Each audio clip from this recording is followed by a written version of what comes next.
8.3 Similar polygons.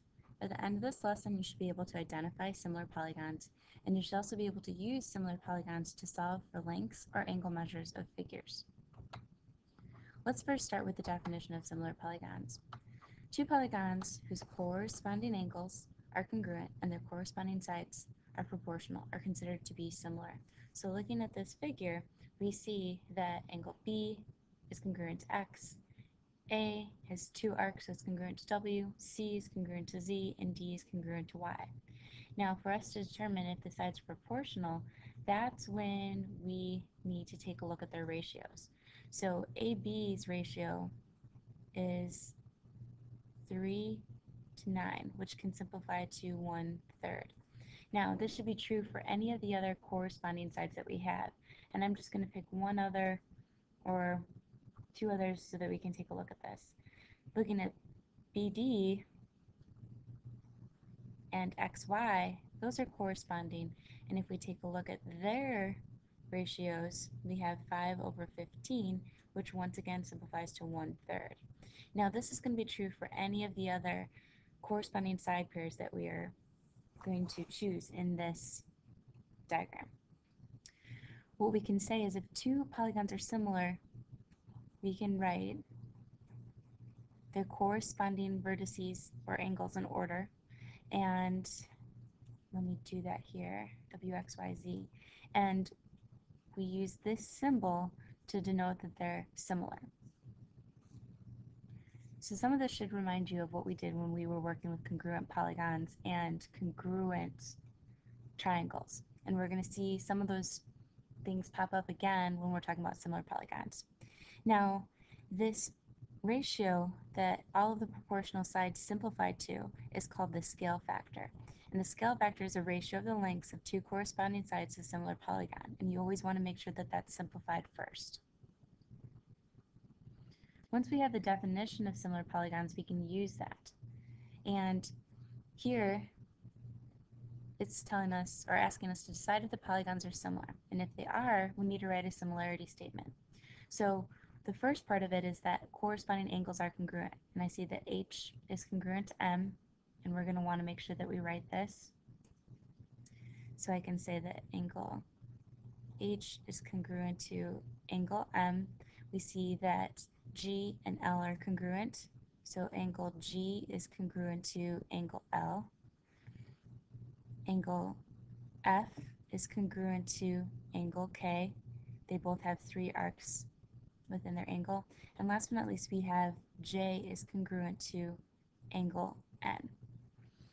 Once we've done that, the next step is to take a look at the corresponding sides to check to see if they're proportional.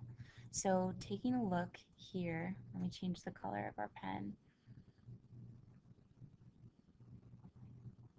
These are corresponding sides. So we're going to want to check to see what the ratio simplifies to. And this will simplify to 4/3. So this is what I'm working with. We're going to go ahead and do this for every single pair of corresponding sides. So 16 and 12.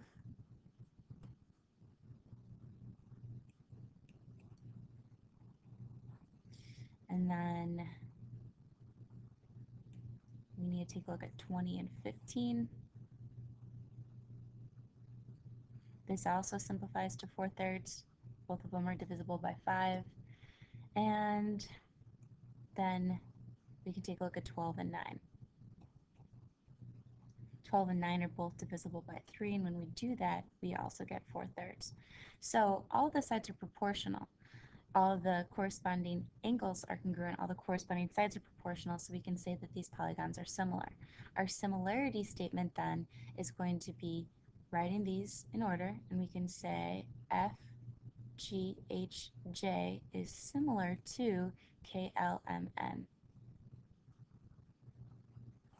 This is our similarity statement.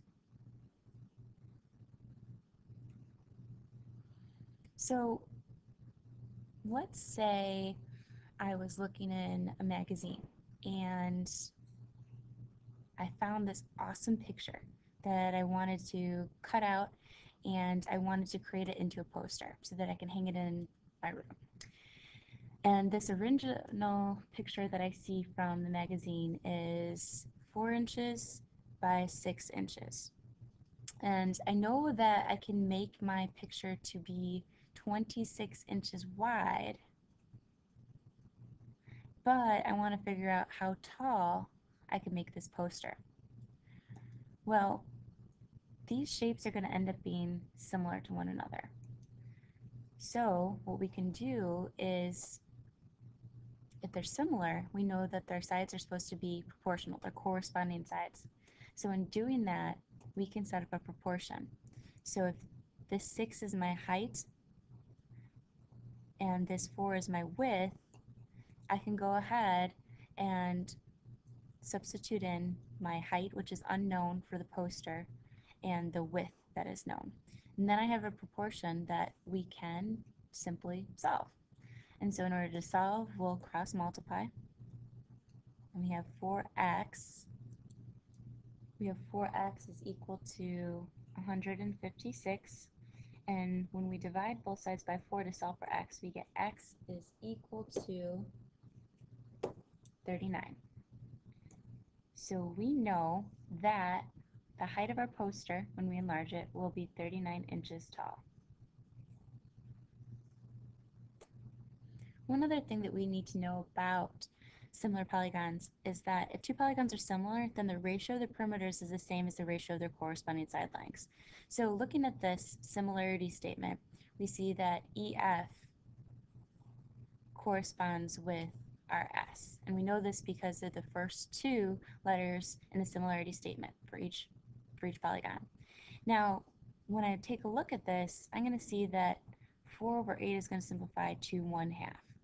So if this theorem works out, then when I add up the perimeter to find the perimeter of each polygon, it's going to end up also simplifying to 1/2. So when we say 4 plus 3 plus 2 plus 2 plus 5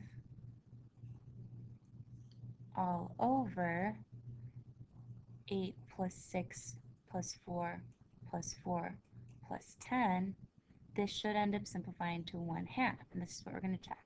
So we have 7, 9, 11, we have 16, and over here we have 14, 18, 22, 32.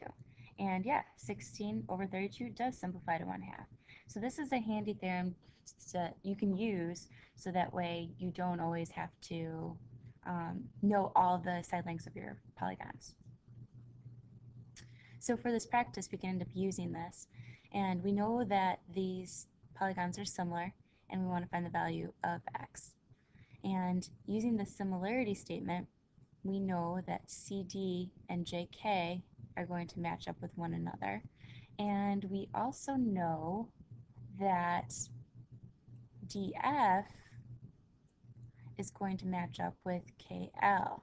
And always use a similarity statement to determine what sides are corresponding.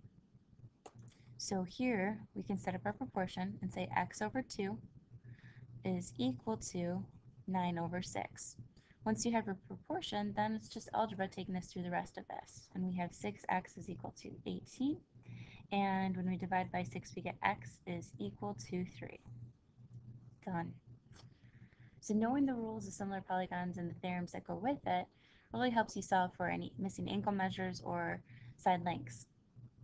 So we are done, and it's time for a joke. The question here is, how do you keep the snow from giving you cold feet? And you can do that by not going out and walking around barefooted.